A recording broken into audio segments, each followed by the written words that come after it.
विद्यार्थी मित्रांनो नमस्कार. आपल्या सर्वांचं स्वागत आहे स्टेप अप अकॅडमीमध्ये. मी सचिन जगताप XST आहे. आपल्याला माहिती आहे राज्यसेवा मुख्य परीक्षेला जो आपला GS4 हा विषय आहे जो की तब्बल 150 मार्काचा पूर्ण विषय आहे.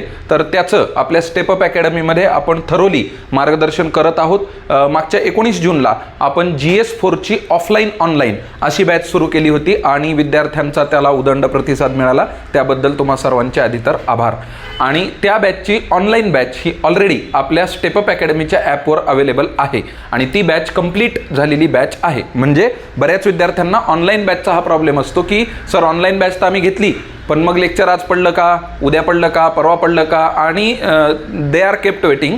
तर मग तसा काही विषय आपल्याकडे नाही आहे. ती बॅच आत्ता कंप्लीट आहे आपल्या ॲपवर. ज्यांना ऑनलाईन बॅच घ्यायची असेल त्यांनी ती बॅच परचेस करू शकता. त्यामध्ये नियरली 85च्या दरम्यान लेक्चर्स पडलेले आहेत.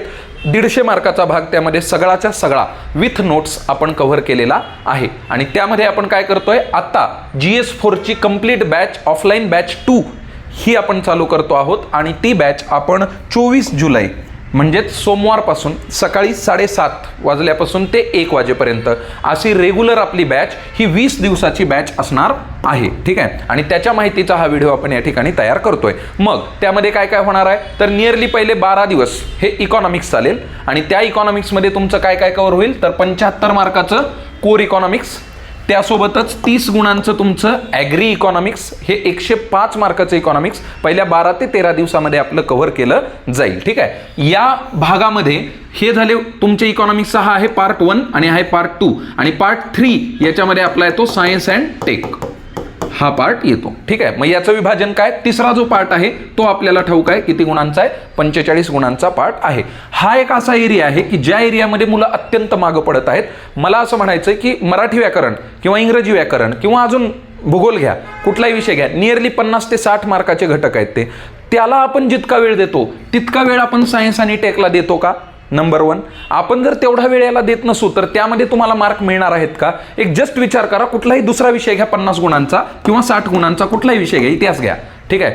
त्याच्यापैकी तुम्हाला 44 गुण पडणार आहेत, त्याच्यापैकी तुम्हाला 40 गुण पडणार आहेत, त्याच्यापैकी तुम्हाला 38 गुण पडणार आहेत. म्हणजे हे गुण तुम्हाला 5-10 गुण मागं पुढं होतील, फार नाही होणार. पण हा जो 45 गुणांचा पार्ट आहे याच्यात सगळे मिळून 8 आणि 9 मार्क घेतलेली मुलं आहेत, ज्यामुळे त्यांचा निकाल अत्यंत मागे जात आहे. 450 मार्क आहेत सर मला, पण सायन्स टेकमध्ये 12 मार्क आहेत असे विद्यार्थी आहेत.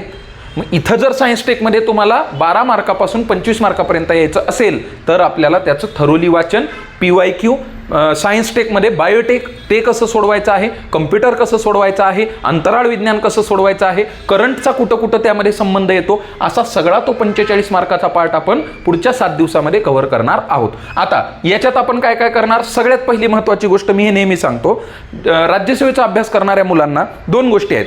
एक, आपण ऑक्सिजन घेतो, कार्बन डायऑक्साईड सोडतो. तर आपला ऑक्सिजन असला पाहिजे PYQ, कार्बन डायऑक्साईड आपला पाहिजे सिलेबस. ह्या 2 गोष्टींवरती ज्याची कमांड आहे त्याला इतर जनतेपेक्षा मिनिमम 30 ते 40 मार्क जास्त मिळतात. हा माझा अनुभव आहे आणि मी हे पाहिलेलं आहे. ठीक आहे. मग यासाठी काय करायचंय तर हा जो पॉईंट 1 आहे 75 गुणांचा, याच्यामध्ये काय येतं, पॉईंट 2 ॲग्री इकॉनॉमिक्स, त्याच्यामध्ये काय येतं, ॲक्च्युली इथं गंमत अशी आहे, 30 मार्काचा जो पार्ट आहे सिलेबसनुसार जर आपण गेलो, हे मी तुम्हाला इकडे सांगतो, सिलेबसनुसार जर आपण गेलो तर 1.1, 1.2, 1.3, 1.4, 1.5 असे 5 पॉईंट आहेत पहिल्या भागामध्ये. आणि हे सगळे जे पॉईंट आहेत हे आंतरराष्ट्रीय अर्थशास्त्राशी संबंधित आहेत. यालाच आपण म्हणू शकतो काय, मॅक्रो इकॉनॉमिक्स याच्याशी संबंधित आहेत. ठीक आहे. इथं जेव्हा आपण बघतो 2.1, 2.3, 2.4, 2.5 वगैरे, आता गंमत अशी आहे 1.3 मध्ये आहे सार्वजनिक वित्त आणि 2.5 मध्ये पण आहे सार्वजनिक वित्तच. मग 1.3 मध्ये जे सार्वजनिक वित्त आहे ते आंतरराष्ट्रीय पातळीवरचं, अर्थसंकल्पाचे प्रकार काय, तुटीच्या संकल्पना काय आहेत, ठीक आहे, कर्जाचं प्रमाण काय असलं पाहिजे वगैरे वगैरे.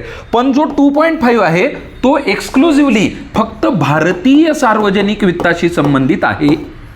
कळतंय लक्षात. त्यामुळं हा जो पार्ट आहे हा मॅक्रो इकॉनॉमिक्सचा पहिला आणि 2.1 पासून जे चालू होतं त्याला म्हटलं जाते भारतीय अर्थव्यवस्था. ओके. आता तुम्ही जरा असं स्वतःला प्रश्न विचारा की सर गेल्या वर्षी मी राज्यसेवा मेन्स दिली होती आणि मी सिलेबसच बघितला नव्हता. GS4चा आपण सिलेबसच पाहिलेला नाही. हे खरं आहे. ज्यांनी मेन्स दिले आणि जे लेक्चर बघतायत आत्ता त्यांना हे ठाऊक आहे. आणि मी इथं वर्गामध्ये काय करणार आहे, ॲज पर सिलेबसचा जो एक एक पॉईंट आहे त्या प्रत्येक पॉईंटवर मी तुम्हाला नोट्स दिलेले आहेत. त्या प्रत्येक पॉईंटवर मागं काय विचारलंय, आता आपण काय अभ्यास करायचा आणि पुढं काय प्रश्न येऊ शकतो, असं थरोली वर्गामध्ये शिकवलं जाणार आहे. लक्षात आलं. आणि मी स्वतः STI होतो, मला या प्रश्नांचा अभ्यास आहे. गेली 7-8-10 वर्षे मी शिकवतोय आणि त्यामुळे मी तुम्हाला जेव्हा ही गोष्ट सांगतो की हे असं येणार आहे, तर त्यावेळी आपण सगळे ॲज अ विद्यार्थी या विषयाकडे बघणार आहोत. आणि माझे मार्क 60 आहेत, 65 आहेत, 70 आहेत, मी 90 कसे करायचे. मी तुम्हाला खोटी आशा बिलकुल दाखवणार नाही की मी तुम्हाला 100च्या पुढे नेतो. नाही, तुमचं स्वतःचं जर एकदम चांगलं ॲनालिसिस असेल तर तुम्ही 100च्या पुढे जाऊ शकताय. परंतु माझं मत आहे तुम्ही 90 मार्क मिळवायला केपेबल आहात.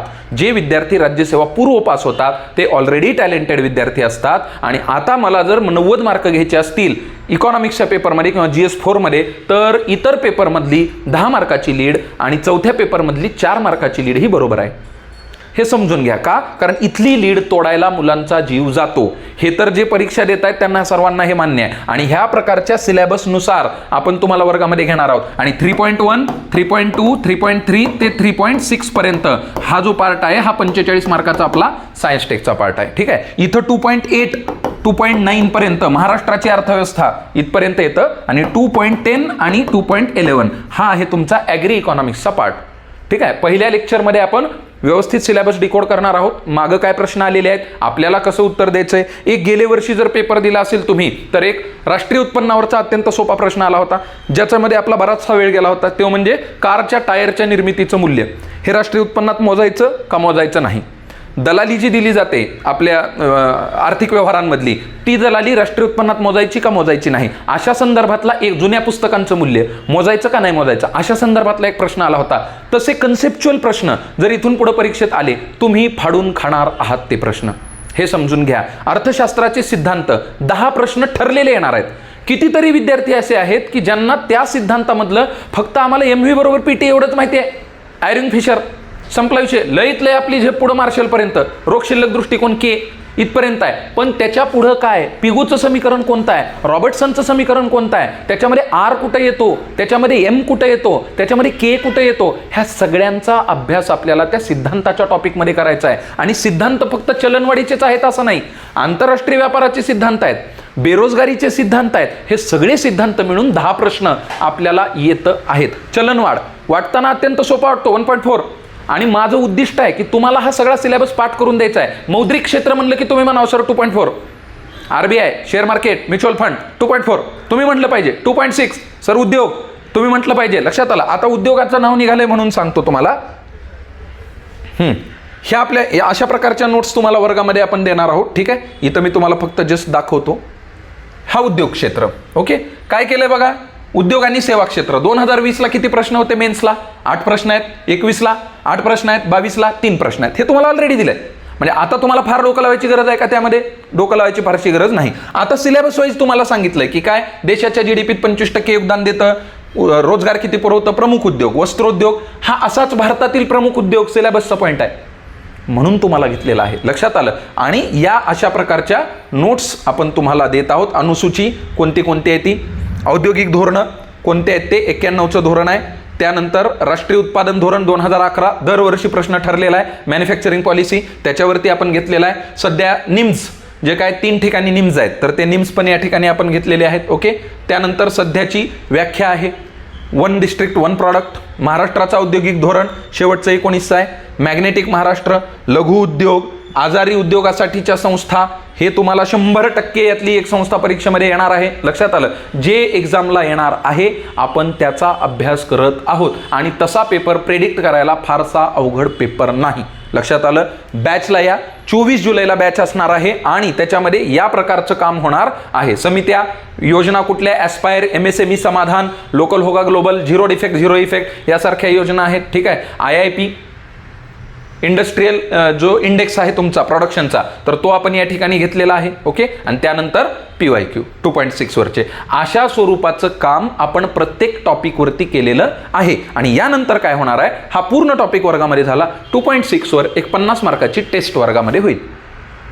कळताय काय चाललंय? पहिलं तुम्ही काय करताय, सिलेबस करताय, मग वर्गामध्ये मी तुम्हाला नोट्स देतोय, मग आपण PYQ करतोय आणि मग 50 MCQ मी तुम्हाला देतोय सोडवा म्हणतोय. यानंतर मला नाही वाटत की या टॉपिकमध्ये काही शिल्लक राहते.